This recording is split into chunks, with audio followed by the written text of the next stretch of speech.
Abran sus Biblias, por favor, en Salmo 22. Salmo 22 es un salmo de David. Quisiéramos ver este salmo y referirnos a Cristo. Hay tres referencias sobre Cristo en este salmo. Es un salmo mesiánico, es decir, un salmo que menciona al Mesías. Estamos hablando de 1000 años antes de que el Cristo viniera. Cuando decimos salmo mesiánico, no significa que cada versículo de este salmo hable de Cristo. Si bien en la historia grandes predicadores han interpretado que todo el salmo habla de Cristo, entre ellos San Agustín, Spurgeon. Pero yo entiendo que cuando hablamos de un salmo mesiánico, no cada versículo aplica al Cristo, lo que sí significa que hay referencias directas a Cristo y que en el Nuevo Testamento queda muy claro que habló de Cristo David. David está escribiendo sobre su propia situación en primera persona. Nosotros en esta oportunidad solo nos enfocaremos en los aspectos proféticos y que se cumplen en nuestro amado Salvador, nuestro Señor Jesucristo. No sabemos realmente, y nadie lo sabe, hasta dónde David tuviese conciencia de todo lo que este salmo se refería a Cristo. Creemos que sí, él sabía que era algo que iba a suceder más allá de su propia vivencia, pero no sabemos hasta dónde llegaba su entendimiento. Pero él tenía conciencia que había en su escritura algo que trascendía su propia vida y que tenía que ver con su hijo, su descendiente, el Cristo, el Mesías, prometido al mundo. En Lucas, no lo busquen, simplemente lo voy a citar, Lucas 24, 44, Jesús dijo a sus discípulos lo siguiente, dice: estas son las palabras que os hablé, aún estando con vosotros, que era necesario que se cumpliese todo lo que está escrito de mí en la ley de Moisés, en los profetas y en los salmos. Así que el Señor se remitía en varias oportunidades al Antiguo Testamento donde se hablaba de.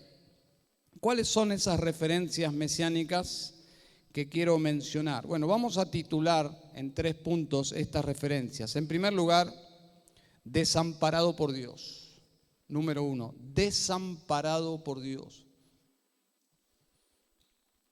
Si en esta mañana, entre paréntesis, te has sentido así o te sentís así, cuando comprendas lo que realmente significa estar desamparado por Dios, quizás seas fortalecido y que no sea para tanto, porque aquí tenemos un cuadro real de lo que significa desamparado por Dios. Nosotros usamos una palabra para esto. Usamos la palabra o el adjetivo desgraciado. Bueno, eso es lo que significa desgraciado, que ya no cuenta con el apoyo y la gracia de Dios, alguien que ha sido desechado. Entonces, desamparado por Dios. En segundo lugar, crucificado para salvarnos. Crucificado para salvarnos. Y en último lugar veremos resucitado en victoria. Bien, versículo 1. ¿Les suena familiar esta expresión? Dios mío, ¿por qué me has abandonado? ¿Por qué estás tan lejos de mi salvación y de las palabras de mi clamor? Jesús clamó este salmo.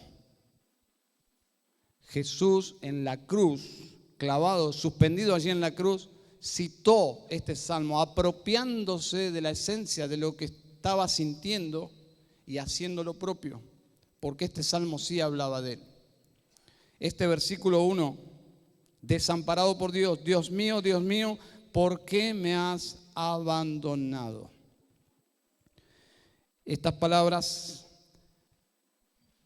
fueron dichas por el Salvador el día viernes, podríamos decir, de Pascua, a las 15 horas, la hora novena del calendario del Nuevo Testamento, del horario del Nuevo Testamento.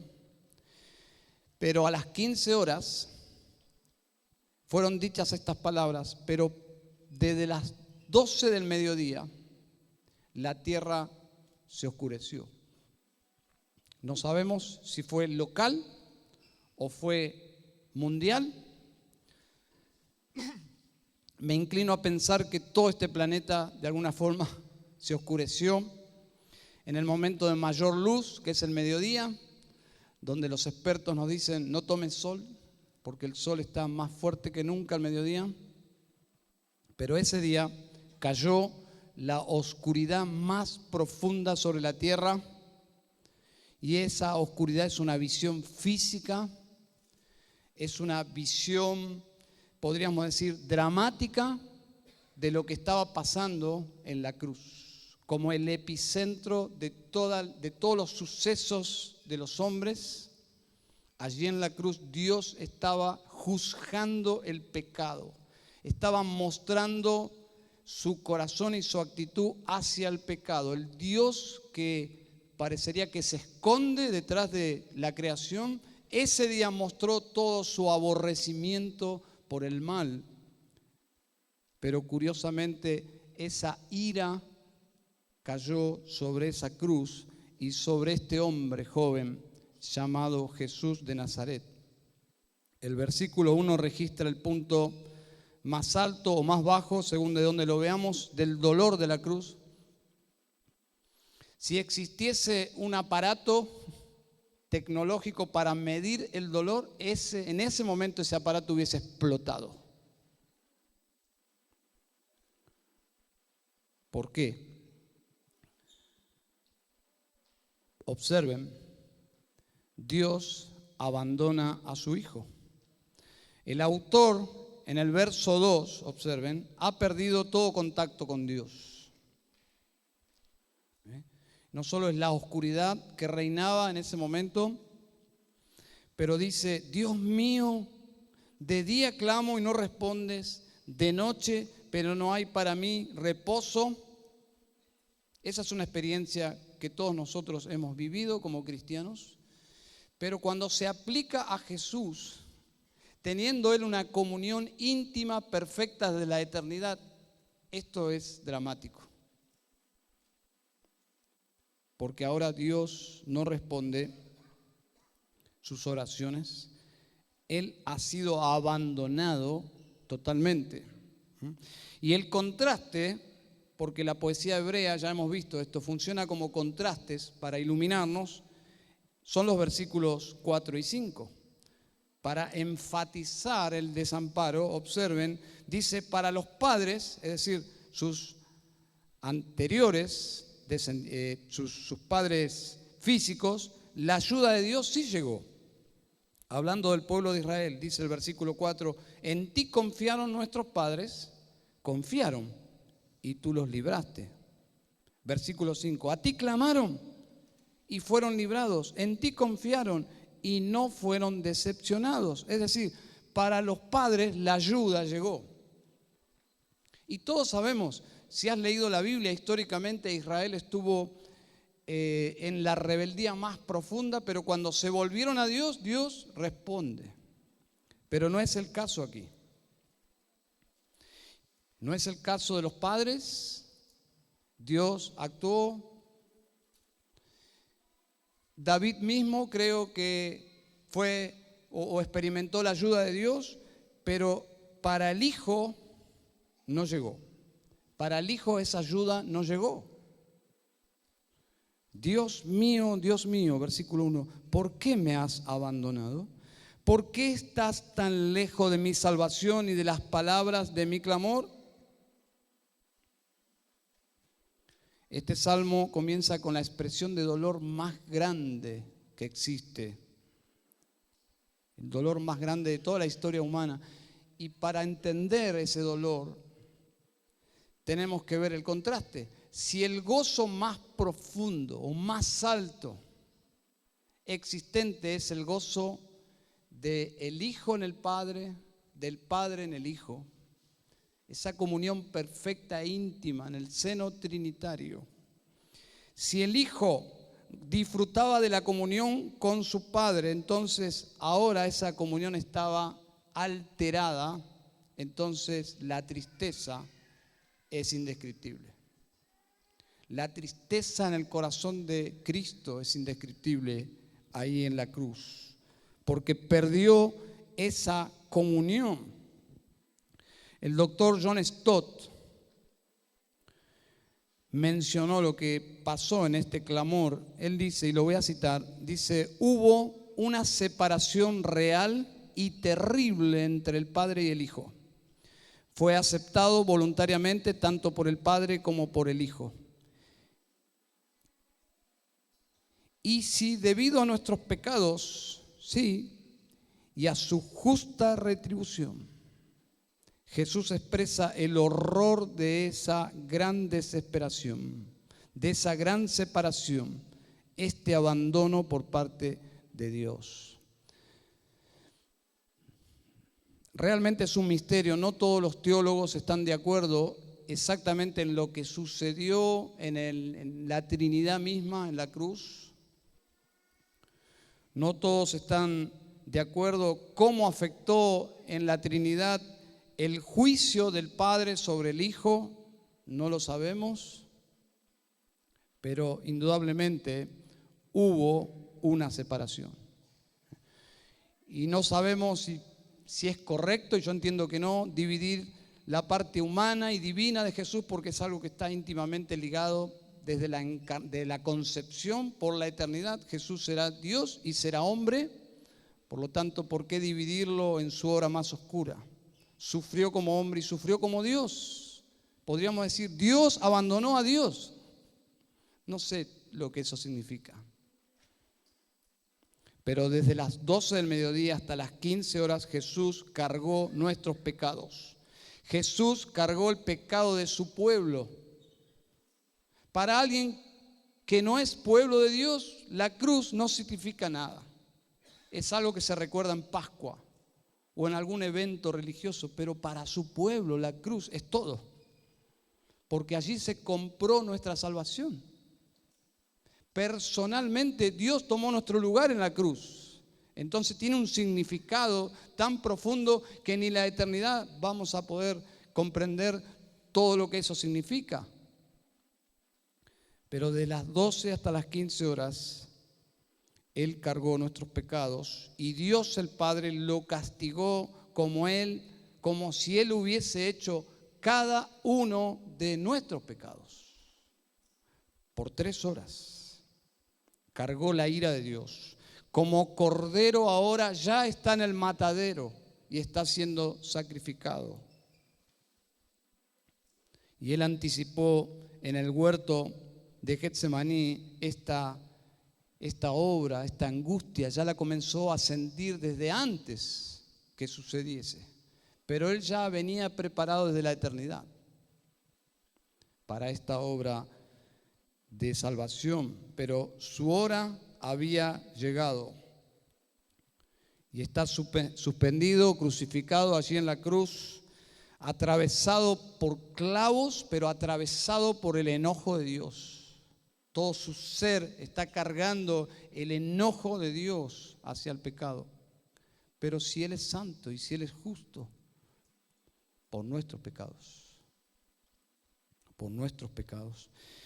Y permítanme darles una definición un poco más técnica o teológica de lo que está pasando allí en la cruz. Porque es nuestra obligación, hermanos, no solo ver la historia, sino ver la historia con lentes teológicos para comprender qué es lo que estaba pasando allí. Y la palabra es propiciación. un sacrificio que alejó la ira de Dios de nosotros, que permite al justo Dios perdonarnos sin alterar su justicia.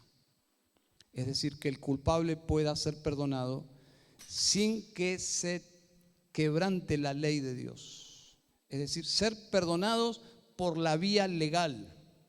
Y para eso había que pagar por el pecado, solo que Él tomó nuestro lugar. Primera de Pedro 2:24 dice claramente lo que ocurrió en la cruz. Dice, quien llevó Él mismo nuestros pecados en su cuerpo sobre el madero. Es muy claro, la Biblia describe lo que sucedió en la cruz. Él llevó nuestros pecados sobre el madero. Isaías 53:12, cargó el pecado de muchos. ¿Cómo conectamos este clamor del Salmo 22 con nosotros? Si ya pasaron 2000 años. ¿Qué tengo que ver yo con el sufrimiento de Jesucristo? Eso depende de tu comprensión del Evangelio. Si crees realmente que Él estaba muriendo por tus pecados, entonces ahí está la conexión histórica y espiritual y personal. Porque su pueblo está constituido por individuos. Adoramos en comunidad, pero cuando se trata de salvación, el camino es angosto. Es Dios y mi persona. Si conozco o no a Jesucristo, es el destino que te tocará por la eternidad. Cielo o infierno descansan sobre tu relación con Jesucristo y si has puesto tu fe en Jesucristo. Creemos que Jesucristo puso su vida por nosotros. Es el fundamento de la fe cristiana. Que nuestros pecados fueron pagados allí en la cruz. ¿Y cómo nos apropiamos de ese sacrificio? Por la fe. ¿Solo por la fe? Sí, solo por la fe. Dice el versículo 1, Dios mío, ¿por qué me has abandonado? Jesús sabía que el abandono sería solo por un momento. Él sabía que no era para siempre, serían unas horas, pero su clamor indica que esas horas parecían no tener fin. Para el santo ser de Jesús, esas 3 horas serían infinitas. Fueron horas eternas y estas horas equivalen al castigo eterno que pesaba sobre nosotros. El santo ser toma nuestro lugar en la cruz, pagando por nuestros pecados, para salvarnos del justo y eterno juicio de Dios por nuestros pecados. Pero el santo ser del Hijo sufre allí el infierno mismo. Otro teólogo, Wayne Grudem, dice, las horas fueron pasando, el peso oscuro del pecado y la profunda ira de Dios cayeron sobre Jesús en oleadas sobre oleadas. Jesús al final gritó, ¿por qué me has abandonado? ¿Por qué tiene que durar tanto este sufrimiento? Dios mío, ¿no puedes hacer que esto acabe ya? 3 horas para el santo ser del Hijo, infinitas. Parecía que nunca terminaría. La respuesta fue negativa. Jesús cargó por nuestros pecados y Jesús lo sabía. Para esta hora se había preparado desde la eternidad. No hay cuestionamientos. Esta expresión, ¿por qué me has desamparado?, no es un cuestionamiento de Cristo hacia su Padre.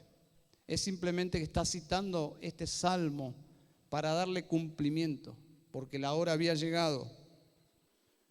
Él experimentó el infierno en un sentido en esas 3 horas. En esta expresión del versículo 1 hay casi una definición de lo que significa esencialmente el infierno. ¿Qué es lo peor del infierno?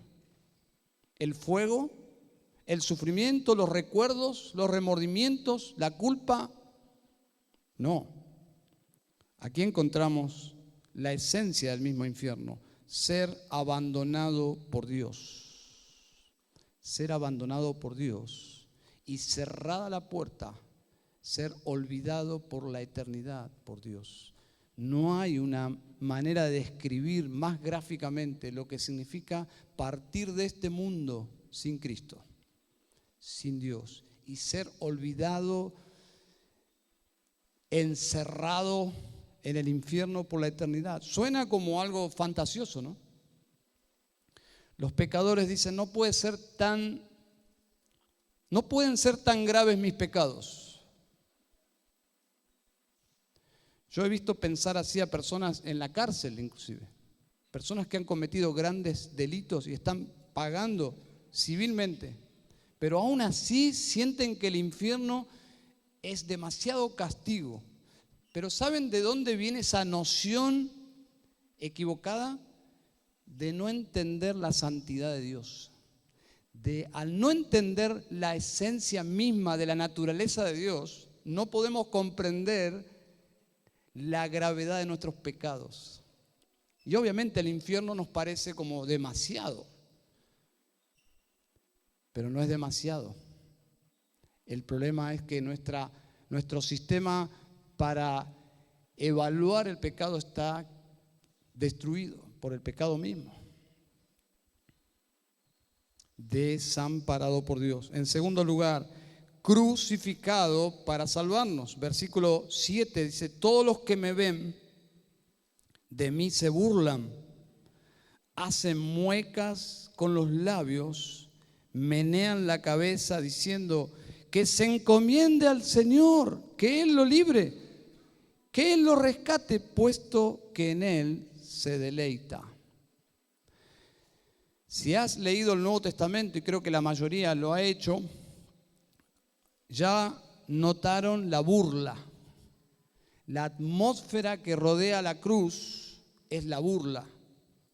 La burla fue lo que más abundó.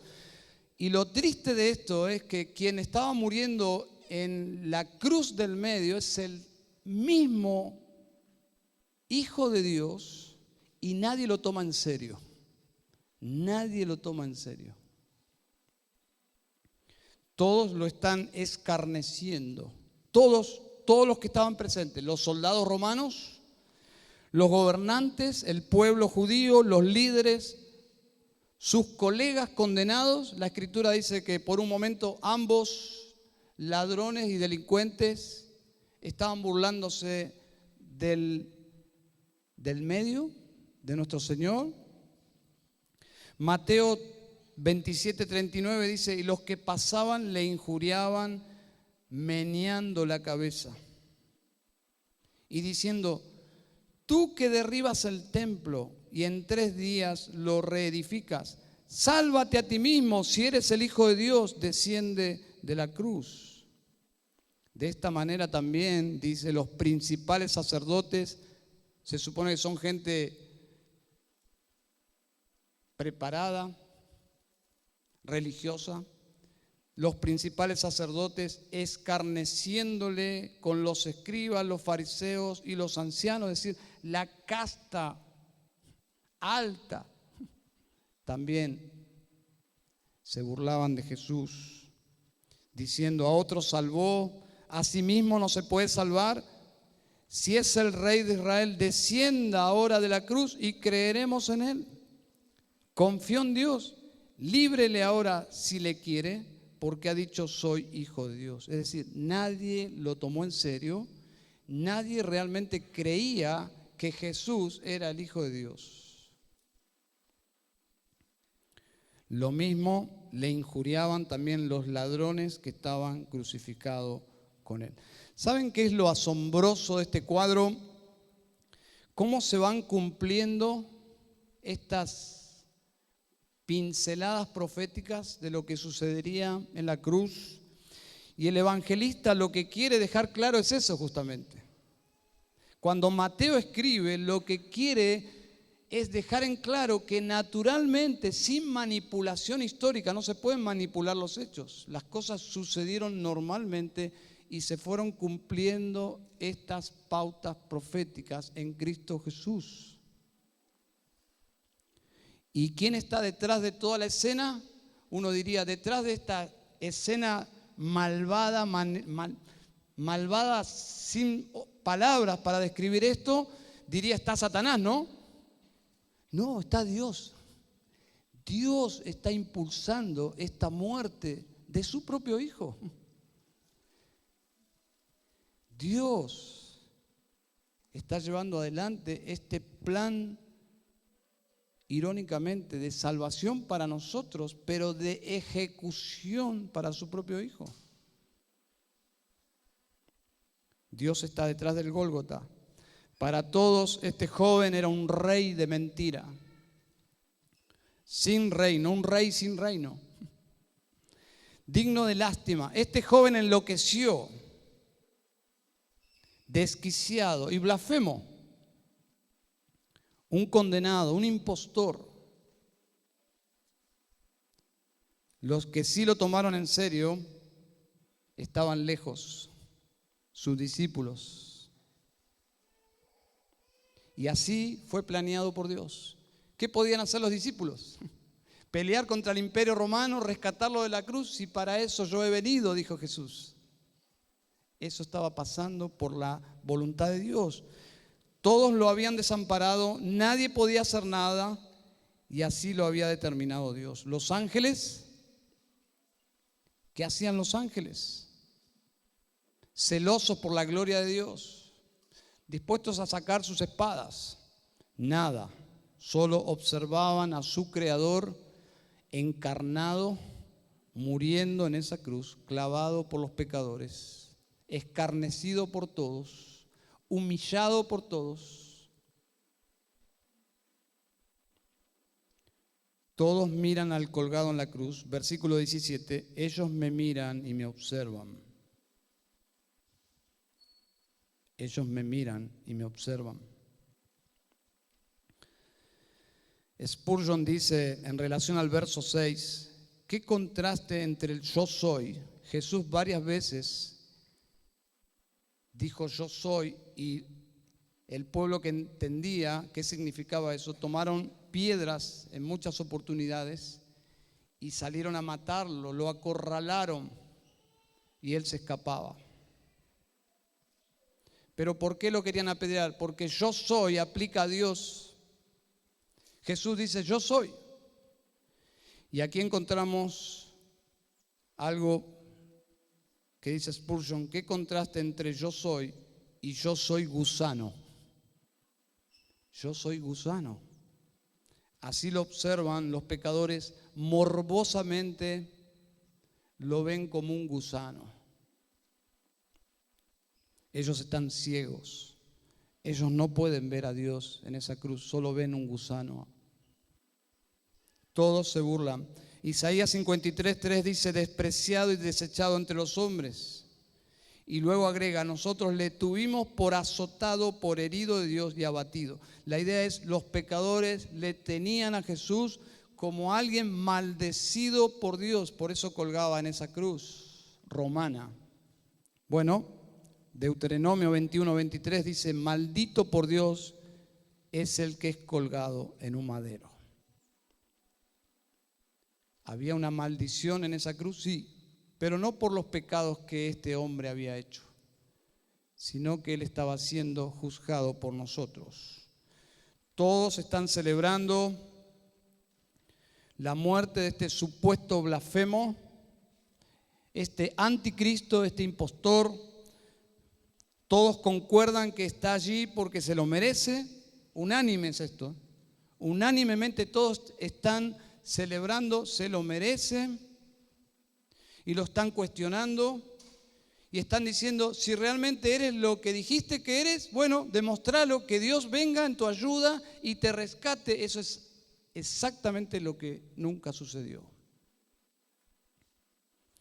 Y ha quedado demostrado finalmente para ellos que Él no es un enviado de Dios, Si no, Dios lo salvaría. Qué lógica, ¿no? Suena lógico. Si Él realmente es Dios, que Dios lo salve. Pero esta lógica no aplica porque Él está siendo desamparado para salvarnos a nosotros. Ahora, el carácter de las personas que rodean la escena de la cruz, caracterizada por animales salvajes. Alguien podría decir, bueno, yo no soy así. Quiero decirte que nos describe a nosotros los pecadores. Versículo 12 dice, muchos toros me han rodeado. Toros fuertes de Basán me han cercado. Ávidos abren su boca contra mí como león rapaz y rugiente. Soy derramado como agua, todos mis huesos están descoyuntados. Mi corazón es como cera, se derrite en medio de mis entrañas. Como un tiesto se ha secado mi vigor y la lengua se me pega al paladar y me has puesto en el polvo de la muerte. Porque perros me han rodeado, me han cercado, cuadrilla de malhechores. Me horadaron las manos y los pies. Me atravesaron las manos y mis pies. Toros fuertes, enormes, amenazantes, leones hambrientos, perros salvajes, todos cuadros del carácter de las personas. Un cuadro perfecto de los hombres rodeando al Señor, pero este es un cuadro muy nítido de la naturaleza humana expuesta en la condición más baja. Ninguno de nosotros podría decir, yo no soy así, porque es parte de nuestra naturaleza y bajo ciertas condiciones. Y probablemente si hubiese sido de ese momento, estaría frente a la cruz mirando y hablando y despreciando a Jesús de esa forma, porque era la voz populis, era la voz del pueblo. Y el pueblo está ciego, no puede ver a Dios, no puede ver la gloria de Dios en esa cruz. Así que la escena de la cruz está rodeada de maldad, peligro. Y les digo algo, no es Satanás en la primera línea de ataque, somos nosotros, los pecadores.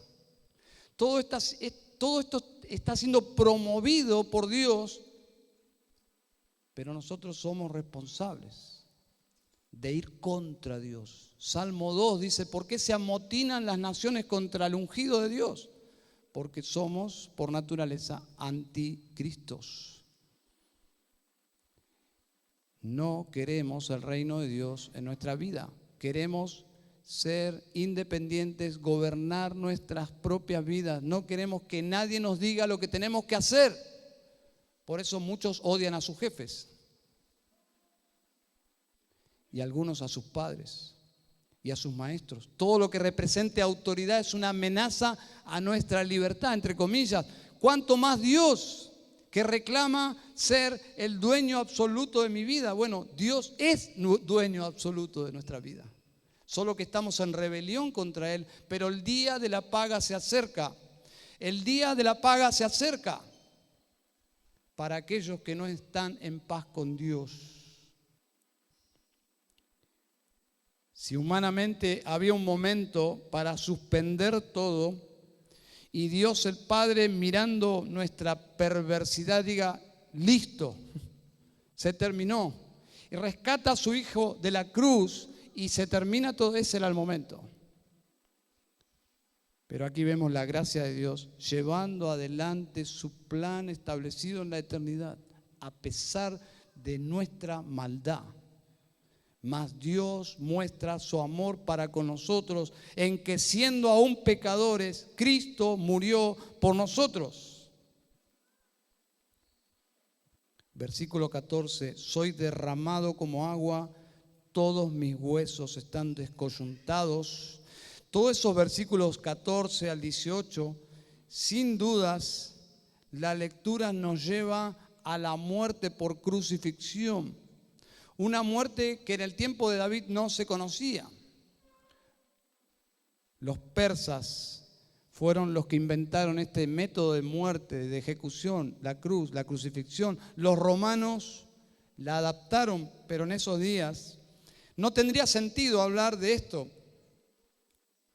de esta muerte, Versículo 16, horadaron las manos y los pies. No tendría sentido. Y todo el cuadro allí, los detalles, y hay muchos artículos médicos que hablan de lo que implica una muerte por crucifixión, y no voy a entrar en eso, porque el problema más profundo del dolor no es la muerte física de Jesús. Seguramente David experimentó sufrimiento, pero jamás lo que está desarrollado en estos versículos, porque no existía en esos días esta clase de muerte. Jesús está siendo crucificado en un lugar estratégico para que todos lo vieran intencionalmente. Si la tecnología hubiese existido en esos días, Roma lo hubiese puesto en todos los programas de televisión, en todas las redes sociales, porque la idea era bajar una línea contra todos aquellos que quieran elevarse contra el imperio. Y está siendo humillado ahí, y su crucifixión es la humillación más profunda. Él está desnudo, como vino al mundo,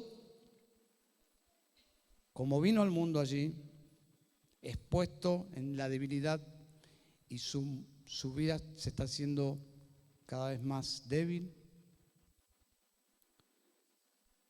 Pero la vida de Jesús no está en manos de sus verdugos. Dice Jesús: yo pongo mi vida para volverla a tomar.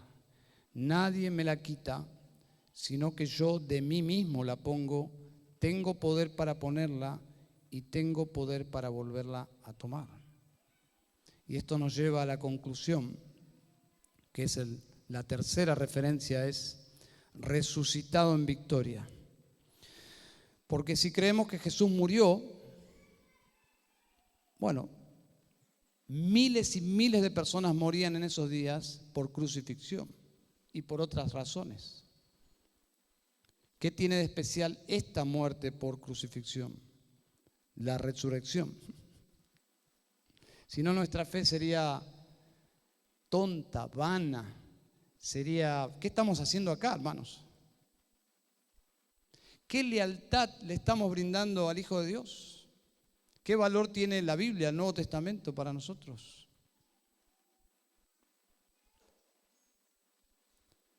El Hijo de Dios venció a la muerte, venció la tumba, y el cambio se encuentra, según los eruditos, entre el versículo 21 y el 22, y se aplica a la resurrección. En el versículo 22 dice: sálvame de la boca del león y de los cuernos de los búfalos y respóndeme, lo cual nunca sucedió, él murió. Pero versículo 22 dice: hablaré de tu nombre a mis hermanos, en medio de la congregación te alabaré. Hay un cambio tremendo en el lenguaje. Pasa de la muerte a la victoria, de la derrota al triunfo, a palabras de alabanza. Y una de las primeras órdenes del Señor resucitado fue lo siguiente: Mateo 28:10. No temáis, id, dad las nuevas a mis hermanos para que vayan a Galilea y allí me verán. Las mujeres obedecen. Cuando van a los discípulos, a los apóstoles, y le cuentan que habían estado con el Jesús resucitado, nadie les cree. Se dan cuenta que el cristianismo está basado en hechos reales, porque no le importa al escritor del Nuevo Testamento esconder la reacción natural de los supuestos creyentes. Los supuestos creyentes están reaccionando contra la lógica, es decir, lógicamente en contra de la resurrección. Dice: no puede ser. Está escrito, no puede ser. ¿Cómo que resucitó si él murió? Observen el último versículo. Vendrán y anunciarán su justicia a un pueblo por nacer. Nosotros y todos los que hemos creído anunciarán que Él ha hecho esto. El Evangelio llegó a nosotros 3000 años después de este salmo. Y este Evangelio, estas buenas noticias, tratan de la justicia de Cristo. Dice, anunciarán su justicia. Es decir, el Evangelio se trata de justicia. ¿Qué justicia?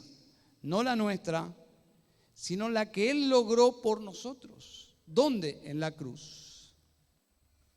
Su vida perfecta y justa se aplica a nuestra cuenta, pero su muerte satisfizo, sígame este concepto, parece un poco extraño a nuestras vivencias contemporáneas, pero su muerte satisfizo la demanda de la justicia de Dios por nuestros pecados. Lo que Dios demandaba que nosotros pagáramos es satisfecha en la cruz por medio de nuestro Señor Jesucristo. Entonces, ¿Él lo hizo todo? Sí. ¿Cuál es la forma de apropiarme de todo lo que Cristo hizo por mí? Solo fe. Solo fe. Es decir, yo puedo estar maniatado y si ejerzo fe en Jesucristo, entonces algo que no es de mí, sino de Él, ¿me justifica? Sí. Todo el concepto de justificación por fe es algo que se hace en mí, no que yo hago o participo. Es Dios quien me declara justo, perdonado, sin pecado, a cuentas en la justicia de Dios. Él lo hace en mí. Yo soy pasivo, yo soy justificado. ¿Qué puedo hacer? Solo tengo que ejercer fe. Y el Evangelio se trata de lo que Él hizo. Versículo 31. Anunciarán que Él ha hecho esto. Y las olas de la Reforma, hermanos, las olas de la Reforma comienzan justamente con la palabra sola. Sola. Y esa palabrita sola contiene un énfasis, que es sola. El falso evangelio no niega muchas de las doctrinas que nosotros creemos, afirmamos, pero sutilmente le añade algo y cuando le añadimos algo, deja de ser esencialmente lo que es. Por ejemplo, le voy a hacer una simple y tonta ilustración. Si usted va a un café y pide un café, ¿qué es? Solo café. Pero si le traen café con leche, ya no es café. Si le añade algo, pierde su esencia. Sola fe significa eso, sola fe. Sola fe. Cuando le preguntamos a un evangélico promedio, ¿qué debe hacer para ser salvo? Probablemente diga creer en Jesucristo, pero, y ahí ese pero destruye solo escritura, o solo fe, mejor dicho, solo fe. ¿Por qué? Porque dice, creer en Jesucristo, más debería hablar en lenguas, debería bautizarme, debería obedecer, debería leer, debería ayudar. Yo le agrego algo cuando el Evangelio es lo que Él ha hecho. Se hablará de su justicia. Todo lo que tiene que ver con la ausencia de mi justicia y con todo mi pecado, Él lo logró en la cruz. Entonces, ¿qué tengo que hacer yo? Solo confiar en Él. Solo fe. Y cuando yo le agrego algo, es allí donde abandonamos el cristianismo auténtico. Dejamos de ser cristianos, bíblicos. Sabemos que el ladrón en la cruz, porque está escrito en la Biblia, fue acepto por Dios, fue justificado. Jesús le dice, hoy estarás conmigo en el paraíso. ¿Por qué dejaría Dios ese detalle en su palabra? Para afirmar justamente que la salvación es por fe. Es por gracia y me apropio de esa salvación por la fe. Ese ladrón allí, crucificado, agonizante, puso su fe en Jesús y Jesús le mira y le dice: hoy estarás a salvo conmigo. ¿Qué hizo ese ladrón? Creyó. Solo creer suena como tan fácil, ¿no? Bueno, si hablamos de costos, mire la cruz del medio. Allí está el costo. Allí está la cotización por nuestro pecado. A nosotros nos es gratis, pero el costo ha sido infinitamente caro. Es por eso que un pecador que desprecia a Jesús no tendrá el agrado de Dios ni por un segundo en toda su existencia. Solo fe. La sola fe es acercarme con todo en mi contra, me acerco sin nada y recibo todo. Esa es la fe. Todo en mi contra, no tengo nada para ofrecer, pero yo pongo mi fe en Jesús y recibo absolutamente todo. Dice la Escritura, Romanos 5:1, por tanto, habiendo sido justificados por la fe, tenemos paz para con Dios por medio de nuestro Señor Jesucristo. Solo por medio de nuestro Señor Jesucristo. Entonces, lo que el Evangelio dice es que yo debo poner mi fe en Jesús y recibo el don de la vida eterna. ¿Es así? Es exactamente lo que dice el Evangelio. Suena como demasiado, pero es lo que promete la Biblia. Es exactamente eso. Es lo que hizo el ladrón en la cruz y Jesús le dijo: hoy estarás conmigo en el paraíso. Solo fe. Si hay alguien en esta mañana que está con nosotros y dice: es decir que yo puedo ahora mismo cerrar mis ojos y decirle a Jesús que sea mi Salvador y seré salvo. Bueno, eso es lo que la Biblia dice. Eso es lo que la Biblia dice. Por eso queremos tener un momento, Pastor Ernesto Harris va a pasar, un momento de prepararnos, los miembros de las iglesias representadas aquí. Vamos a participar justamente de lo que significa la cruz de Cristo, lo que Él hizo por nosotros. Pero si hay alguien en este lugar presente que necesita arreglar sus cuentas con Dios, no lo deje pasar. Hágalo ahora mismo.